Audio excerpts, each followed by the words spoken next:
ယန္နာပုဂ္ဂိုလ်ဖြစ်သွားပြီဆိုလို့ရှိရင်စိတ်နှလုံးဟာဘယ်တော့မှပူလောင်တာမလာတော့ဘူးဘလောက်ပဲအပူတွေတိုက်မြစ်ကြီးကိုမိထုံးနဲ့ရှိုးလို့မြစ်ရည်တွေဟာပူမသွားသလိုပဲသူ့ရဲ့နှလုံးသားဟာလည်းမြည်သည့်လောကရန်နေနဲ့ပဲတွေ့သူ့ရဲ့နှလုံးသားဟာအေးချမ်းနေတယ်ပေါ့ပူအောင်လုပ်လို့မရဘူးစိတ်နှလုံးအေးချမ်းမှုအပြည့်အဝရတယ်လို့သူဆိုတယ်ဥပရတ္တသူဟာရှောင်ကျဉ်တဲ့နေရာမှာလည်းပဲအပြည့်အဝရှိတယ်မကောင်းမှုဒုစရိုက်တွေကနေလုံးဝရှောင်ကျဉ်ထားတဲ့ပုဂ္ဂိုလ်ဉာဏ်နဲ့ပြည့်သွားပြီဆိုလို့ရှိရင်ဒုစရိုက်ဆိုးတွေကလည်းကင်းတယ်ဒုစရိုက်တွေမကားဘူးစိတ်ထဲနှလုံးထဲမှာဖြစ်တဲ့ကိလေသာဆိုတဲ့အဆိုးတရားတွေကလည်းပဲရှောင်ကျဉ်မိတာဖြစ်နေအကုသိုလ်တွေကလည်းရှောင်တင်တယ်အားလုံးအဆိုးတရားတွေနဲ့အလွန်ဝေးကွာပြီးတော့ရှောင်ကျဉ်နိုင်တဲ့ပုဂ္ဂိုလ်ထူးခြားတဲ့အရေးချင်းတစ်ခုကိုရရှိတဲ့ပုဂ္ဂိုလ်အဲ့တော့ဒီစကားတွေကသူ့ကိုယ်သူပြန်ပြောတာသူလို့ပြောတာမဟုတ်ဘဲနဲ့ယန္နာပုဂ္ဂိုလ်တူရဲ့အခြေအနေတစ်ခုသူယဟန္တာပါလို့တိုက်ရိုက်မပြောတော့လည်းပဲ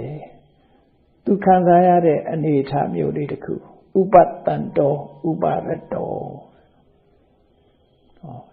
ရှင်တဲ့နှလုံးထဲမှာအေးချမ်းနေတဲ့ပုဂ္ဂိုလ်ဥပါရတောမကောင်းမှုအကုသိုလ်တွေကလုံးဝရှောင်ရှားနိုင်တဲ့ပုဂ္ဂိုလ်အဲ့ဒီပုဂ္ဂိုလ်မျိုးဟာတဲ့မန္တဘာတိသူပါဇက်ကသူနှုတ်ကနေထွက်ပြီးတော့ပြောလိုက်တဲ့စကားတွေမှန်သမျှပညာနဲ့ပဲပြောတယ်နော်ပညာနဲ့ကြီးပဲပြောတယ်အရန်ပြောတာတခုမှမရှိဘူးအသိပညာနဲ့ပြောတာပြောတဲ့ပြောလိုက်တဲ့စကားမျိုးပဲပြောတယ်မှန်ကန်တဲ့စကားမျိုးကိုပဲပြောတယ်အကျိုးရှိတဲ့စကားမျိုးကိုပဲပြောတယ်မန္တဆိုတာပညာဘာနီဆိုတာပြောတာပညာနဲ့ပြောတဲ့စကားနော်အလဟတပြောတဲ့စကားတခုမှမရှိဘူးပြောလိုက်တဲ့စကားဒီအသိပညာနဲ့ပြောတာဒီပဲဖြစ်တယ်အနုတ္တတောစိတ်တွေဟာလည်းလေလွင့်ခြင်းပြန့်လွင့်ခြင်းမရှိဘူးအာယုံပေါ်မှာမတိမငြိမ်ဖြစ်တာလည်းမရှိဘူးအပြောကလည်း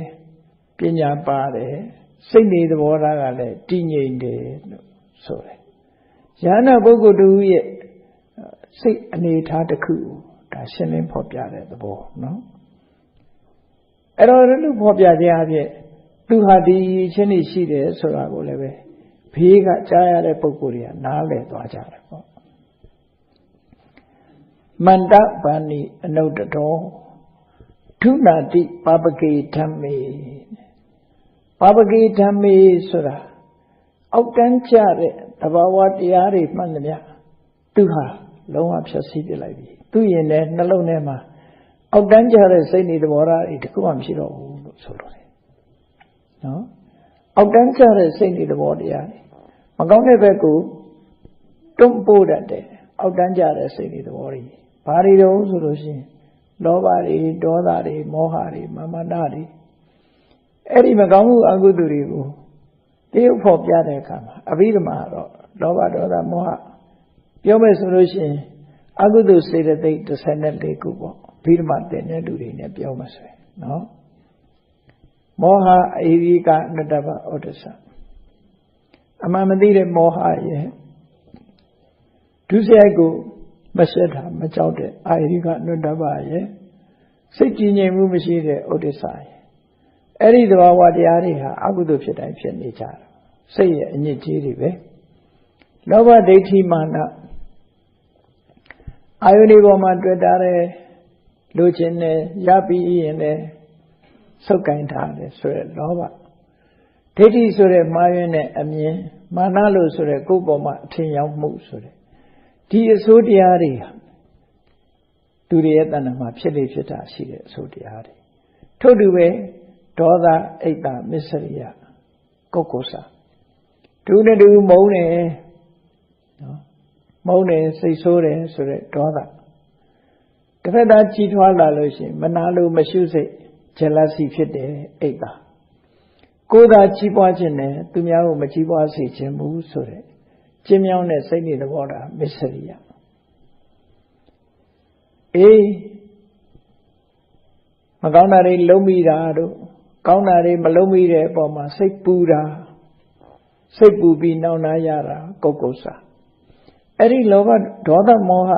ဒေါသအိတ်တမစ္စရိယကုက္ကုဆာဆိုတဲ့ဒီအဆိုးတရားတွေလည်းသူ့ရင်ထဲမှာမရှိဘူးနောက်တစ်ခုကဝိသိကိစ္စဌိနမိတ်္တဌိနမိတ်္တဆိုတာကောင်းတဲ့အလုပ်ကိုလုပ်ပြီးဆိုရင်စိတ်အားတွေကရောကျသွားတယ်ဌိနစိတ်အားတွေရောကျသွားတယ်လို့ရုပ်ကြီးကပါရောကျသွားတယ်မိတ်္တနော်စိတ်အားကုသိုလ်နဲ့ပတ်သက်လာလို့ရှိရင်စိတ်ဟာထက်သန်လန်းဆန်းခြင်းမရှိဘဲနဲ့နွမ်းကျသွားတာကိုဌိနမိတ်္တလို့ခေါ်တယ်ဌိနမိတ်္တလို့ခေါ်တယ်စိတ်ထက်သန်မှုမရှိဘူးရောကျသွားတွန့်လာတယ်အဲ့ဒီသဘောမျိုးဌိနမိတ်္တအဲ့ဒီဌိနနဲ့မိတ်္တကဘာထူးလဲလို့ဆိုလို့ရှိရင်ဌိနဆိုတာစိတ်ရဲ့စိတ်အားတက်မှုစတင်ရောချမှုမိတ်္တဆိုတာကိုယ်ကာယရဲ့ဒီကိုယ်ကာယရဲ့နွမ်းနယ်မှုကိုအကြောင်းပြုပြီးစိတ်ရောချမှုစိတ်ရဲ့စိတ်ကိုပဲအခြေခံပြီးတော့ရောချတာကဌိနရုပ်ကိုအခြေခံပြီးတော့ရောချလာတာတော့မိဋ္ဌာလို့ဒီလိုခွဲလို့ရတယ်နော်စာရီထဲမှာတော့အဲ့ဒါလို့ပြောမထားဘူးဒါအဘိဓမ္မာသဘောအရဆင်ခြင်ကြည့်လို့ရတယ်နော်ဒုက္ခနဲ့ဒေါမနတတို့လို့ပေါ့ဒုက္ခနဲ့ဒေါမနတကိုကြည့်ရုပ်ခန္ဓာကိုယ်ကစပြီးတော့ဖြစ်တာကိုဒုက္ခလို့ခေါ်တယ်စိတ်ကစဖြစ်တဲ့ဆင်းရဲမှုကိုတော့ဒေါမနတလို့ခေါ်တယ်ပေါ့နော်လူတွေမှာကြည့်ပြီသွားကြိုက်တယ်နားကြိုက်တယ်စိတ်ညစ်တယ်သွားကြိုက်တာနားကြိုက်တာကကာယကကိုယ်ကစဖြစ်တာစိတ်ညစ်တယ်ကြစိတ်ထိသွားတယ်သွားကြိုက်နားကြိုက်လို့စိတ်ညစ်တာနော်သွားလည်းမကြိုက်ဘူးနားလည်းမကြိုက်ဘူးမကောင်းတဲ့ရင်ကြားရတယ်ဒီခါကျတော့စိတ်ကစိတ်ညစ်သွားတယ်စိတ်ညစ်သွားလို့ရှိရင်ကိုယ်ကလည်းပဲနှုံးကြသွားတာအဲ့ဒါကြတော့ဒေါမနတအဲ့ဒါကြောင့် body origin mind effect mind origin body effect လို့နိုင်ငံသားတွေကျနားလည်အောင်လို့ပြောအဲ့ဒီသဘောပဲဌိနနဲ့မိဋ္ဌာလည်းပဲကိုယ်ကာယအခြေခံတာကမိဋ္ဌာစိတ်ကစပြီးအခြေခံတာကြတော့ဌိနလို့ဒီလိုခွဲမဲ့ဆိုရင်ဖြစ်နိုင်တဲ့အနေထားပေါ့နော်အဲ့ဒီသဘောတရားတွေလည်းသူတဏ္ဍမှာမရှိဘူးလို့ပြီးဓမ္မရှုတော်ကနေလို့ပြောတယ်အဲ့ဒါတွေမရှိသည့်အတွက်ကြောင့်ဒုနာတိပပကေဓမ္မေအစိုးတရားတွေအားလုံးထုတ်လိုက်ပြီးမရှိတော့ဘူးတဲ့သူမှာ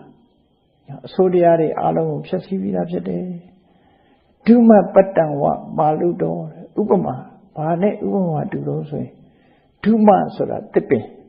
ပတ္တဆိုတာအရွက်မာလုဒဆိုတာလေပြင်းပြင်းလေးတိုက်လိုက်တဲ့အခါကျတော့အရွက်ဝါတွေနော်အရွက်6တွေအကုန်လုံးပရူးဆိုကျွေးချကုန်လေကနေပြီးတော့မကောင်းတဲ့အရွက်တွေအားလုံးခြွေပစ်လိုက်တယ်လို့ပဲလူတွေရဲ့တဏ္ဍာမှာဖြစ်တယ်မကောင်းတဲ့စိတ်တွေသဘောထားတွေအားလုံးကိုနော်မက်ဆေ့ဖို့စိတ်နဲ့ကုန်ခြေပစ်လိုက်တယ်လို့ဒီအဓိပ္ပာယ်မျိုးပြောတာသူကမကောင်းတဲ့အကုသိုလ်တွေစိတ်ယုံမာတွေအားလုံးကိုဖျက်ဆီးပြပြီးသားဖြစ်တယ်လေဒီတစ်ပင်ကဒီဝါနေတဲ့အချိန်နော်ကျွေတော့မဲ့အရွက်တွေအားလုံးကိုခြွေပစ်လိုက်တယ်လို့ပဲအရွက်ဆွေးတွေအကုန်လုံးခြွေပစ်လိုက်တယ်လို့ပဲသူ့တဏ္ဍာမှာရှိတဲ့မကောင်းတဲ့စိတ်တွေသဘောထားတွေကိုအားလုံးလှုပ်ခါဖျက်ဆီးပြလိုက်ပြီဟောယန္နာပုဂ္ဂိုလ်စာစိတ်နှလုံးအေးချမ်းနေမကောင်းမှုအားလုံးတွေနဲ့ဝေးတယ်နော်စကားပြောလို့ရှိရင်ဘယ်တော့ဖြစ်ဖြစ်ပညာနဲ့ပြောတယ်အလွတ်တွေမပြောဘူးစိတ်ညစ်တုံတရားနဲ့ပြောတယ်အနုတ္တတဘယ်တော့မှစိတ်အလေလွင့်ပြန့်လွင့်နေတာမရှိဘူးစိတ်အမြဲတမ်းထာဝရစိတ်တည်ငြိမ်မှုအမြဲတမ်းရှိတယ်မကောင်းမှုအဟုတွေအားလုံးကိုဖျက်ဆီးထားတယ်ဖျက်ဆီးထားပြီးဖြစ်သောကြောင့်ဥပဒန္တစိတ်နှလုံးငြိမ်းတယ်မကောင်းမှုအဟုတွေကဝေးတယ်စကားပြောရင်လည်းပညာနဲ့ပဲပြောတယ်လို့ဒီလိုအကြောင်းနဲ့အကျိုးလာတာနော်အဲ့ဒါလို့ဉာဏ်ပုဂ္ဂိုလ်ရဲ့အရေးချင်းစိတ်တွေသဘောထားတစ်ခုကိုပေါ်လွင်ထင်ရှားအောင်အမှတ်တရစကားအနေနဲ့ထေရဂါထာမှာမဟာကုဋ္ဌိကမထေရဒီလိုပြောဆိုခဲ့တာဖြစ်ပါတယ်